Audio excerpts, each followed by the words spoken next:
Hello student, आज के lecture में हम लोग EAR में हैलोजिनेशन रिएक्शन देखने जा रहे हैं। ठीक है, रिएक्शन कौन सी है? हैलोजिनेशन रिएक्शन है। तो ज़रा बोर्ड पे देखिएगा, रिएक्शन का नाम है हैलोजिनेशन रिएक्शन। ठीक है, हैलोजिनेशन रिएक्शन है। इसके अंदर सबसे पहले हम देखेंगे रिएजेंट के बारे में कि अपने को कैसे पता चलेगा कि ये एक हैलोजिनेशन रिएक्शन है। अपने को कैसे पता चलेगा? ध्यान से देखिएगा यहाँ पर। अगर मान लीजिए तीर के ऊपर आपको दिख रहा है Cl2 CCl4, ठीक है, ये दिखा, या तीर के ऊपर केवल Cl2 दिखे तो आप कहेंगे कि ये एक हैलोजिनेशन रिएक्शन है। हम लोग रिएजेंट बेस्ड ऑर्गेनिक केमिस्ट्री पढ़ रहे हैं, इसीलिए घबराने की जरूरत नहीं है। तीर के ऊपर देखिए रिएजेंट क्या दिया है, उसके बाद हम प्रोडक्ट बता देंगे। ठीक है, मतलब Cl2 CCl4 या Cl2 दिखे तो रिएक्शन का नाम है हैलोजिनेशन रिएक्शन, और प्रोडक्ट और बनेगा क्या, तो बनेगा क्या वो देखा जाएगा। लेकिन बात ये है यहाँ पर कि ये एक EAR रिएक्शन है। कौन सी रिएक्शन? EAR रिएक्शन है। अब यहाँ पर बोलते हैं कि प्रोडक्ट क्या बनता है। ठीक है, तो देखिए यहाँ पर अगर प्रोडक्ट की बात करें तो विसिनल हैलाइड बनता है। क्या बनता है? विसिनल हैलाइड बनता है। कहने का मतलब है कि आसपास वाले कार्बन के ऊपर क्लोरीन आपका या हैलोजन आपका ऐड होता है। ठीक है, यहाँ पर क्या ऐड होता है? हैलोजन ऐड होता है। अब ध्यान से बात को समझिएगा। यहाँ पर जैसे हम लोगों ने रिएजेंट लिया Cl2 CCl4 या Cl2, तो रिएक्शन का नाम हो गया हैलोजिनेशन रिएक्शन। प्रोडक्ट क्या बनता है? विसिनल हैलाइड बनेगा। क्या बनेगा? विसिनल हैलाइड आपका प्रोडक्ट बनेगा। अब बात होती है कि ये एक EAR रिएक्शन है, तो क्या इसमें कार्बोकेटायन बनेगा? तो बिल्कुल कार्बोकेटायन बनेगा, लेकिन जो कार्बोकेटायन बनेगा उसका रीअरेंजमेंट नहीं होगा। अगर हम हैलोजिनेशन रिएक्शन की बात करें तो हैलोजिनेशन रिएक्शन के अंदर कार्बोकेटायन बनेगा, लेकिन रीअरेंजमेंट नहीं होगा। रीअरेंजमेंट नहीं होने का कारण है साइक्लिक हैलोनियम आयन यहाँ पर बनता है। क्या बनता है? साइक्लिक हैलोनियम आयन आपका बनता है, जिसके कारण यहाँ पर कार्बोकेटायन का रीअरेंजमेंट नहीं होता है। ठीक है, मैकेनिज्म भी समझेंगे, पहले यहाँ पर क्वेश्चन समझ लेते हैं, उसके बाद आगे बात करेंगे। ठीक है, एक चीज़ और आपको याद रखना है कि अगर हैलोजिनेशन रिएक्शन है तो इसके अंदर एंटी एडिशन होता है। अब एंटी एडिशन का क्या मतलब है वो ज़रा समझ लीजिए। मान लीजिए एक कार्बन ये, एक कार्बन ये इस कार्बन के ऊपर अगर क्लोरीन इधर से जुड़ेगा तो इस वाले कार्बन के ऊपर क्लोरीन इधर से जुड़ेगा, और इसी को हम बोलते हैं एंटी एडिशन। क्या बोलते हैं? एंटी एडिशन हम बोलते हैं। बात समझ में आ गई? तो ये होता है एंटी एडिशन। तो हैलोजिनेशन रिएक्शन कैसी रिएक्शन है? एक एंटी एडिशन रिएक्शन है। पल्ले पड़ी बात। अब देखिए पहले हम एक चीज़ आपको समझाते हैं। चलिए, मान लीजिए तीर के ऊपर आपको दे दिया गया है कुछ इस तरीके से, जैसे अगर यहाँ पर देखा जाए कि दिया है CH3 CH double bond CH2, आपको ये दे दिया गया है। ठीक है, तीर के ऊपर आपको दिख रहा है एक दिया है Cl2 AlCl3, आपका ये दिया है। तीर के ऊपर आपको दिख रहा है, तो ये दिख रहा है Cl2, यहाँ पर सनलाइट आपको ये दिखा, आपको दिख रहा है Cl2 और आपने देखा CCl4 या केवल Cl2 दे दिया गया है। अब अगर तीन तरीके के हैलोजिनेशन रिएक्शंस आपको देखने को मिलेंगे। ठीक है, अगर हम बात करें यहाँ पर कि Cl2 AlCl3 है, तो ये एक ESR रिएक्शन है। कौन सी रिएक्शन है? ESR रिएक्शन है। मतलब यहाँ से जो क्लोरीन बनेगा वो कहाँ अटैक करेगा? बेंजीन रिंग के ऊपर। कहाँ पर? बेंजीन रिंग के ऊपर। Cl2H न्यू दिया है, तो रिएक्शन है FSR, यानी फ्री रेडिकल सब्स्टिट्यूशन रिएक्शन है। इसका अटैक कहाँ पर होता है? एल्केन वाले हिस्से में। अगर हम इसकी बात करें Cl2 CCl4 दिया है, ये एक हैलोजिनेशन रिएक्शन है और रिएक्शन का नाम होता है EAR इलेक्ट्रोफिलिक एडिशन रिएक्शन ये नाम होता है। ठीक है, अब इतना समझ गए। आप देखिए कि क्या आपको रिंग दिख रहा है, तो बिल्कुल दिख रहा है। तो रिंग में ये कहाँ पर जुड़ेगा, ये वाला क्लोरीन कहाँ जुड़ेगा, कहीं पर भी जुड़ेगा, डिपेंड करेगा कि ऑर्थो की पैरा। तो यहाँ पर हम बोलेंगे कि ये कहाँ अटैक होगा, तो ये अटैक होगा आपके रिंग के ऊपर। प्रोडक्ट की बात है, प्रोडक्ट हम बना लेंगे, ठीक है, पीछे बनाए हैं। इसकी बात करें तो ये कहाँ पर अटैक करेगा, तो ये अटैक करेगा आपके एल्केन वाले हिस्से पर। कहाँ पर, एल्केन वाले हिस्से पर। ये कहाँ पर अटैक करेगा, एल्कीन वाला, यानी कि इस वाले हिस्से पर, यानी कि एल्कीन वाले हिस्से पर ये आपका अटैक करेगा। कुछ कहानी समझ में आ रही है। तो ये आपको देख के पता लगना चाहिए कि रिएक्शन कौन सी है, और रिएजेंट देख के पता लगना चाहिए। ठीक है, तो इसको हम हटाते हैं और अब आपके आते हैं मेन क्वेश्चन के ऊपर।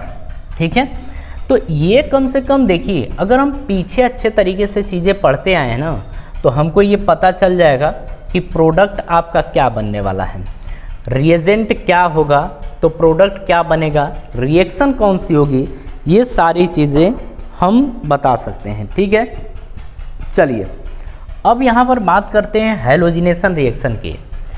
तो आप देखिए X2 की जगह जो यूज़ करने वाले हैं, Cl2 यूज़ करेंगे, Br2 यूज़ करेंगे, I2 यूज़ करेंगे, और साथ में अगर आपको लगता है तो CCl4 की ज़रूरत होगी तो ये भी यूज़ कर सकते हैं।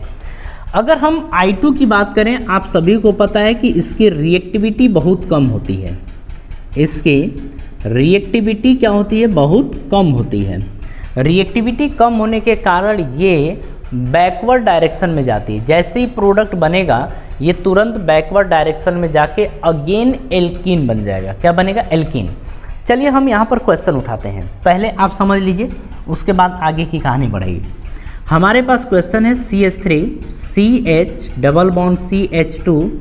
अब यहाँ पर दिखा आपको Cl2, ठीक है, या दिख गया Cl2 CCl4, या फिर आपको दिखा Cl2। रिएक्शन का नाम है EAR और हैलोजिनेशन रिएक्शन है। आपको इसको देख के पता लगना चाहिए कि ये विसिनल हैलाइड बनेगा, एंटी एडिशन होगा। विसिनल हैलाइड का मतलब आसपास वाले कार्बन के ऊपर क्लोरीन जुड़ेंगे।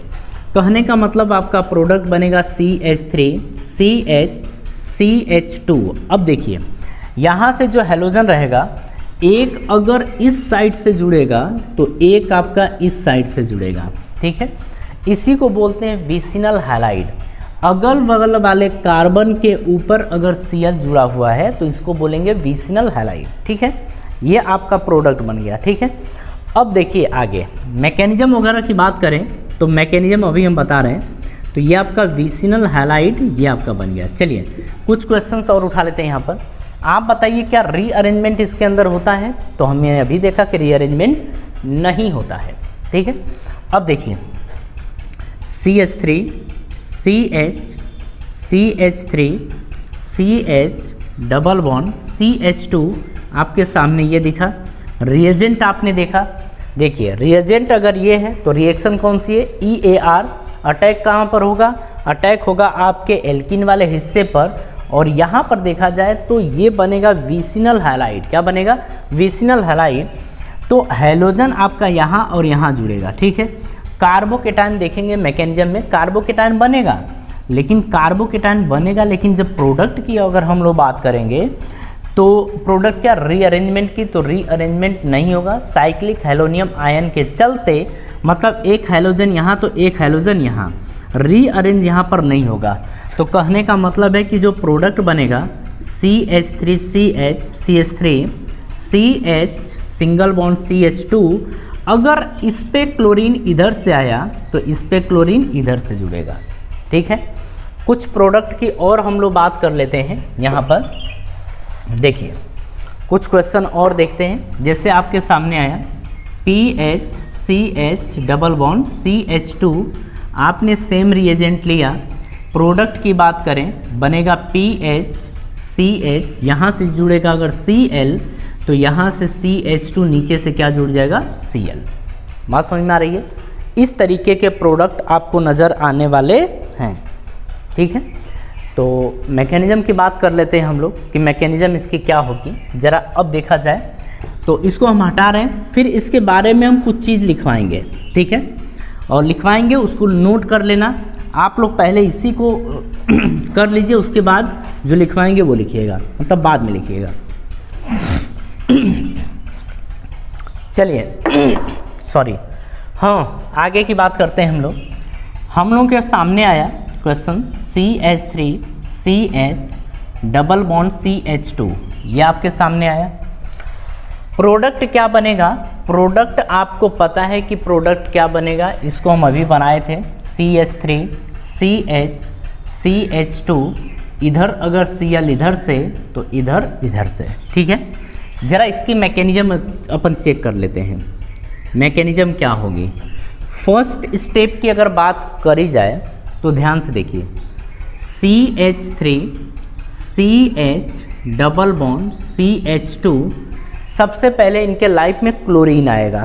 कौन आएगा, क्लोरीन आएगा। अब देखिए जब क्लोरीन आएगा तो हम स्टेबल कार्बोकेटायन बनाएंगे, और आप बताइए स्टेबल कार्बोकेटायन ए पर कि बी पर, तो ऑब्वियस सी बात है स्टेबल कार्बोकेटायन बनेगा ए पर, यानी कि इलेक्ट्रॉन की शिफ्टिंग किधर होगी, इधर की तरफ, ठीक है।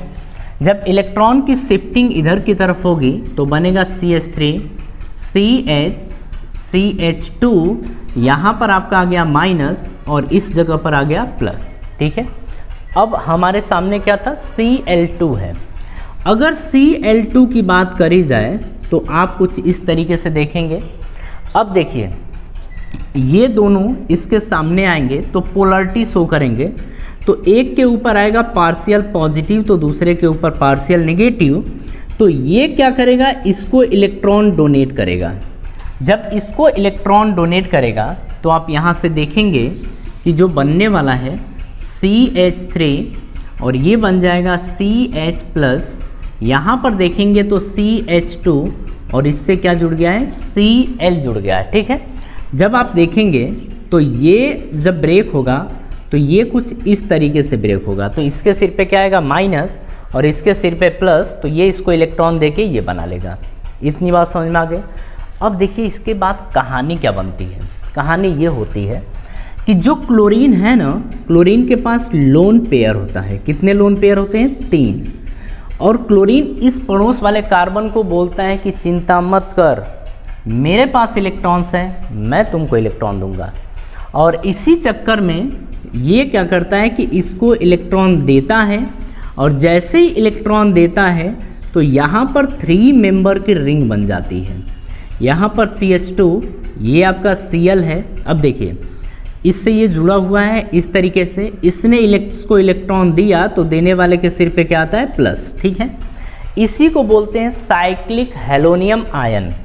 यही आपका क्या होता है, साइक्लिक हेलोनियम आयन। ये आपका साइक्लिक हेलोनियम आयन बन गया। 3 मेंबर रिंग बनी, हाईली अनस्टेबल है। ये क्या है, 3 मेंबर की रिंग है और हाईली अनस्टेबल है। अब हाईली अनस्टेबल है तो ये ब्रेक होना चाहेगा, और ब्रेक होना चाहेगा तो ये क्या करेगा, पुकारेगा क्या कि अरे मैं तो इस अनस्टेबल हो गया, मुझे बचा लो। तो जब बचा लो तो ये वाला क्लोरीन अभी है, मतलब टाइगर जिंदा है। तो अब यहाँ पर क्या होगा, आप देखेंगे कि CH3 CH2 यहाँ पर Cl, ये और ये इसके सिर पे क्या है, प्लस। इधर से अब जो क्लोरीन है ना, ये कहेगा कि चिंता मत कर, अब इसके बीच में तो रिश्ता तोड़ ले। तो ये क्या करेगा कि इधर से इलेक्ट्रॉन शिफ्ट कराएगा, तो इसके सिर पे क्या आएगा, प्लस। तो प्लस आएगा तो इधर से ये इलेक्ट्रॉन इसको देने आ जाएगा, तो देगा किधर से, पिछवाड़े से। ये इधर की तरफ इलेक्ट्रॉन शिफ्ट हो जाएंगे तो बनेगा CH3 CH2, और इससे कौन जुड़ जाएगा, क्लोरीन यानी कि Cl, और इधर से कौन जुड़ेगा, Cl।